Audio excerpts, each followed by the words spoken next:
என்னப்பா இப்படி மேல வந்து விழுகிற? வேணும் நாங்க வந்து மோதனா தெரியாம மோதிட்டாங்க. போங்க போய் தொலை. எது போய் தொலையா? நாங்க போவோம், இங்கேயே பாய வச்சு கூட மல்லாக்க படுப்போம். உனக்கண்ணா நீ போயா முதல்ல. வேண்டாம். என்ன கொடுத்தாங்க உனக்கு வேணாங்கிறப்ப? நான் மோசமான ஆள். நாங்க ரொம்ப கேவலமான ஆளு. கேவலமான ஆள்னா எந்த லெவலுக்கு இறங்கி அடிமட்ட வரைக்கும் போய் அலசுவோம். என்ன சண்டைக்கு வர்றையா? தெரியுதுல்ல, மண்ட பத்திரம். எனக்கு தெரியாத ஜெயிலே இல்ல. அப்ப நாங்க என்ன யாரு? பாளையங்கோட்டை ஜெயில தான் படிச்சத. வேலூர் ஜெயில வெள்ளை அடிச்சு வாடகைக்கு விட்டு கொடுத்துறான். பல ஆண்டுகளா மதுரை ஜெயில மைதானம் வச்சு மல்யுத்தம் நடத்தின பரம்பராங்க. அது போக தமிழ்நாட்டில் இருக்க சப்ஜெக்ட்ல பூரா என் சப்ஜெக்ட் தாங்க பாடமா எடுத்து நடத்துறாங்க.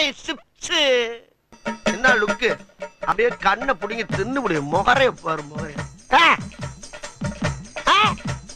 என்ன என்ன